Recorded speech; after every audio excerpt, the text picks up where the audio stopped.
supposed to be fourth. You're supposed to be third now, third realm of the.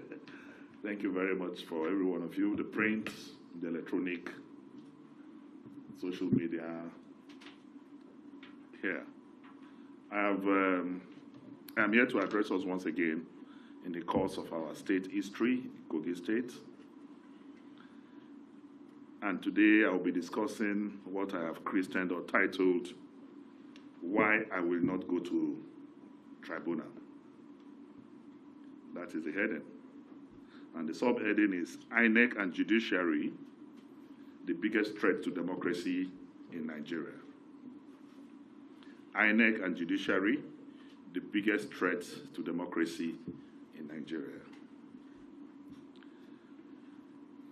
Fellow pressmen, in all thriving democracies around the world, the election management body like INEC and the Judiciary are its sustaining pillars.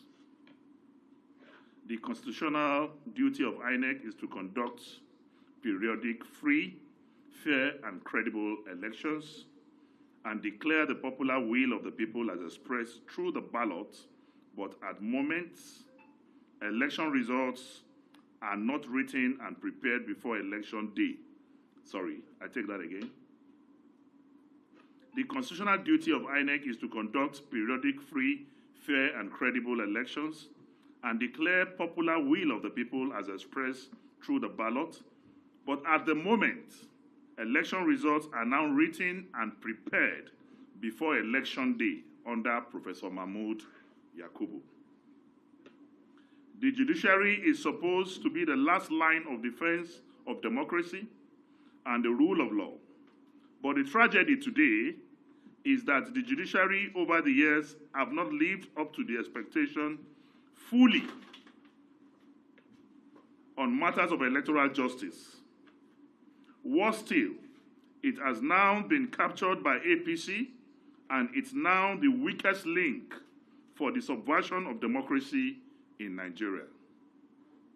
What a disgrace and shame to the largest black race of the world.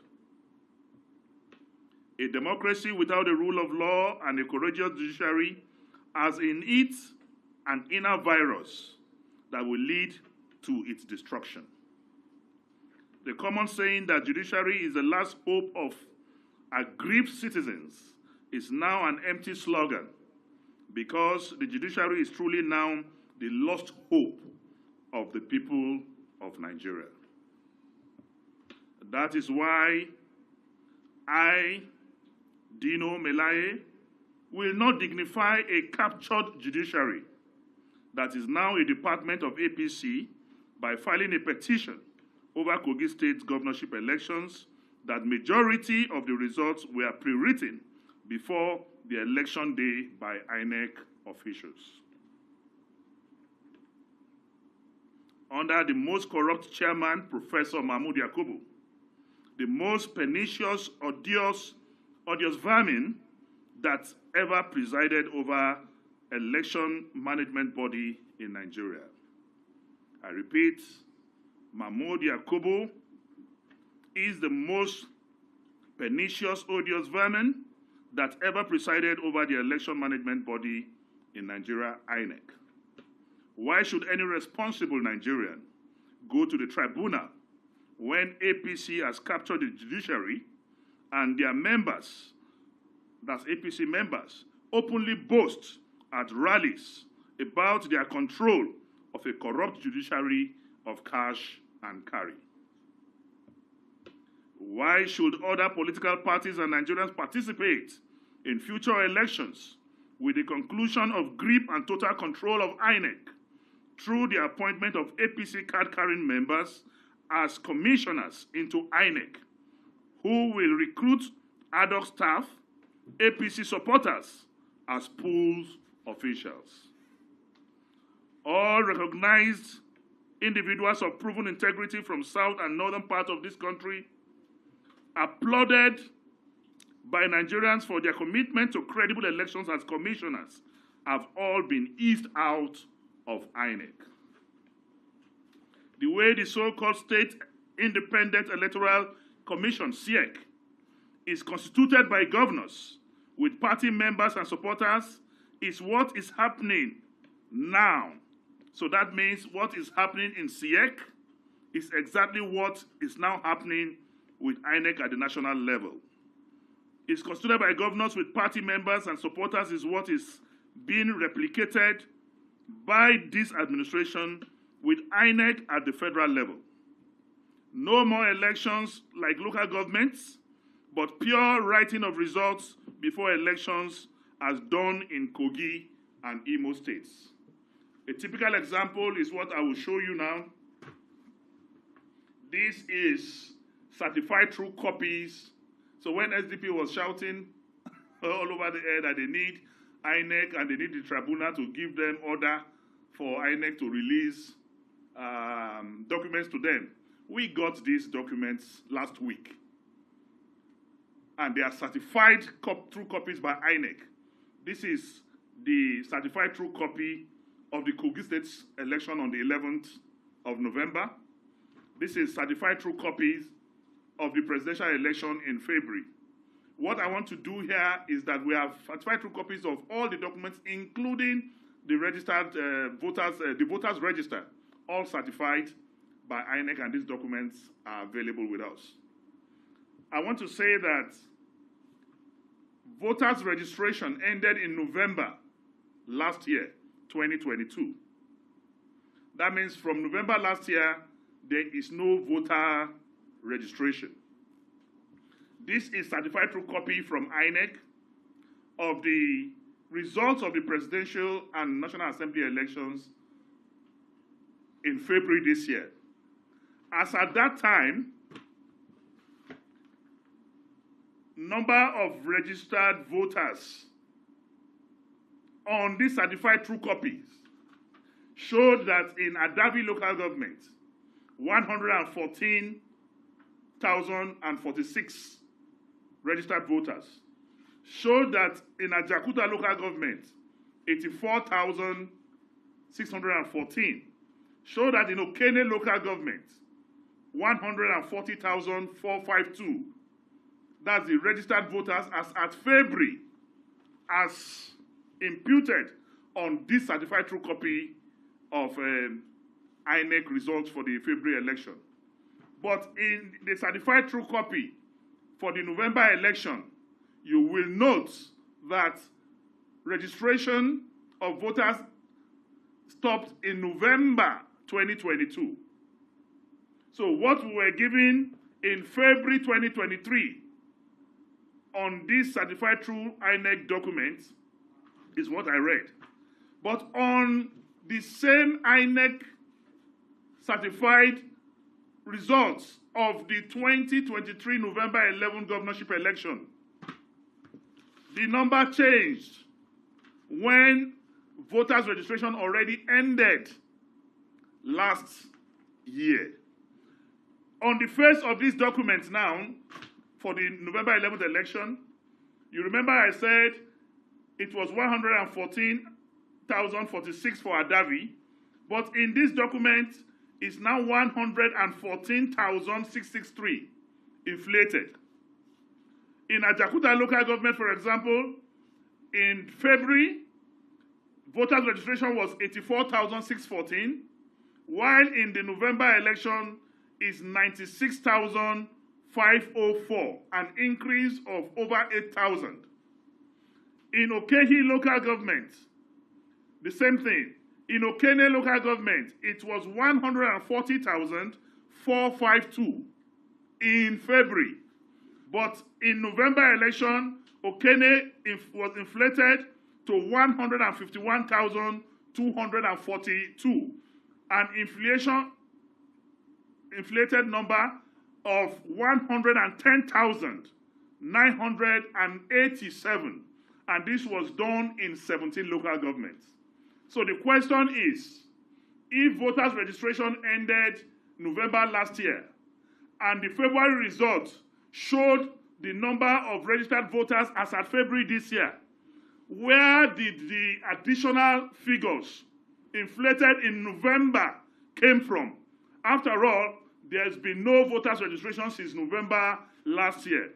Voter registration is a ceremonial thing that parties take very seriously, politicians take very seriously. So whenever it is announced, we normally mobilize our people to go out and participate in registration. The last time such exercise took place was in November 2022. But because they have increased or allocated votes that were beyond the registered voters, so they had to up the registered voters up to justify. If not, the votes will be more than registered voters. That is the kind of corruption, fraud that INEC did. And these are certified true copies of documents from INEC showing disparity between February and November. Meanwhile, there is no voters registration. What future do we have of democracy when the judiciary is captured doing the bidding of APC, as the world is seeing happening across Nigeria, wherein judiciary is now used to overturn the people's verdict for APC in Kano, Nasarawa, Plateau, Zamfara, and many more states in the days ahead? The capture of judiciary signals citizens' possible resort to self-help, and that is dangerous for our society. That is how democracy dies, when political elites repudiate or reject the norms and values on which democracy is practiced, and the judiciary is captured and unable to do electoral justice. The Presidential Election Tribunal judgment was written in partisan stationery.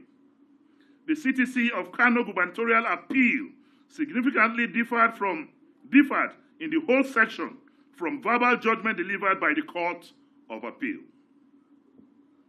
The 3 paragraphs of the judgment declared to be clerical errors by the Court of Appeal, surprisingly and curiously, do not have spellings error. Does it mean that clerical error do not have meaning again?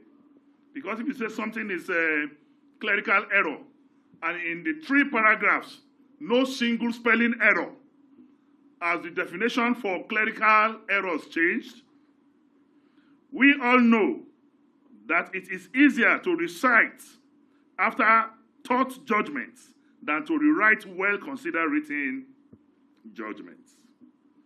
And this is actually a big shame. You can see that Labour Party have no judgments. The Labour Party cried out yesterday that they were not given any judgment. They asked for judgment, and they said the judgment of the PDP will suffice. And it is laughable that in my elementary knowledge of law as a law student or a graduate of law, I know that grounds, when you make your grounds for submissions or issues that you raise in your submissions are questions, and we're taught in law that those questions for determination must be answered by the courts. But because the courts cannot, in their good consciences, or the judges or justices cannot, in their good consciences, answer those questions raised by Labour, that is why there's no judgment. What are the issues raised? One of those issues is how did the picture of a lady appear on the server of INEC instead of posting result sheets? You posted picture.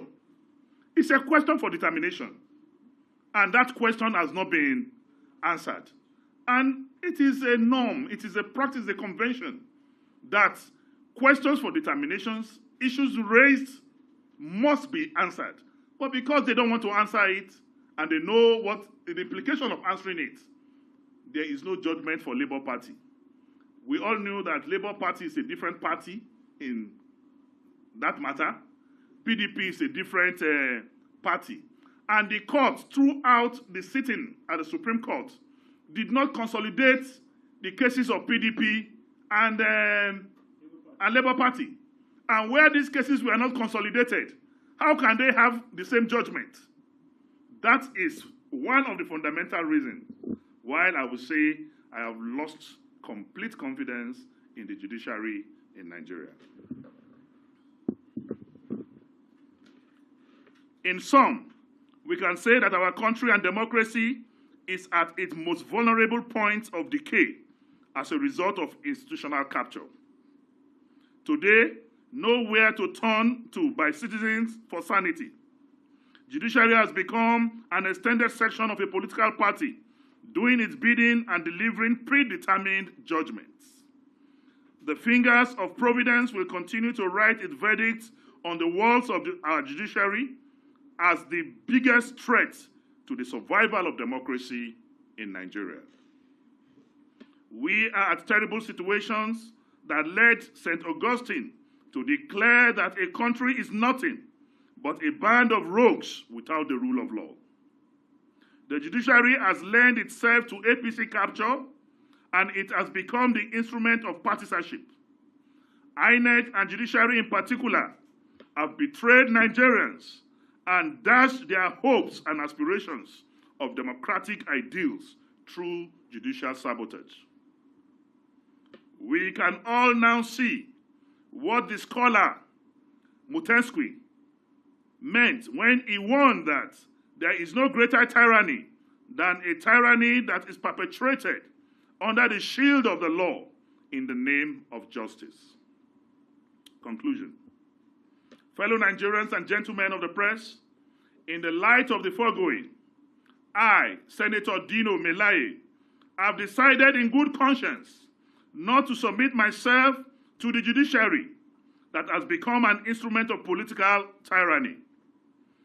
Just as Pa Awolowo declared after the 1993 rigged elections, when asked why he refused to go to the tribunal, our sage, Obafemi Awolowo, said that he will not because the judiciary is corrupt and will not do justice.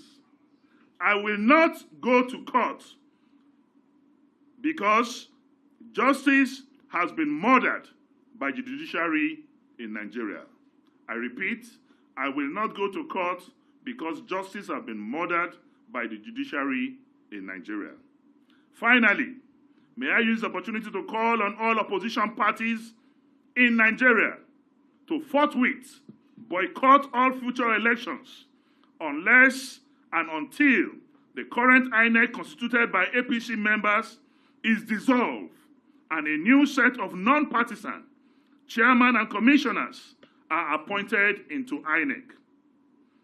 Further participation by opposition parties in future pre-written election results, further participation by opposition parties in future pre-written election results under a morally and ethically challenged Professor Mahmood Yakubu Electoral Commission amounts to giving legitimacy and credence to the continued rape of democracy in Nigeria. I hereby call on all political parties to boycott future elections in this country until Mahmood Yakubu and the corrupt commissioners of INEC are completely dissolved and a new credible INEC constituted. That is when we can have democracy. If we fail to do that, participation by political parties will mean legitimizing, endorsing, and promoting the illegality that is ongoing. So I call on all political parties to boycott future elections and allow them to run a one-party state, because our non-participation will definitely will definitely deny them the legitimacy they need to carry on. So we call on the whole world, we call on international communities, we call on NGOs, CBOs, Nigerian Bar Associations, we called on the Nigerian Medical Association, on the Nigerian Labour Congress, to save Nigeria and save democracy. Because because INEC and the judiciary, they have murdered democracy in this country.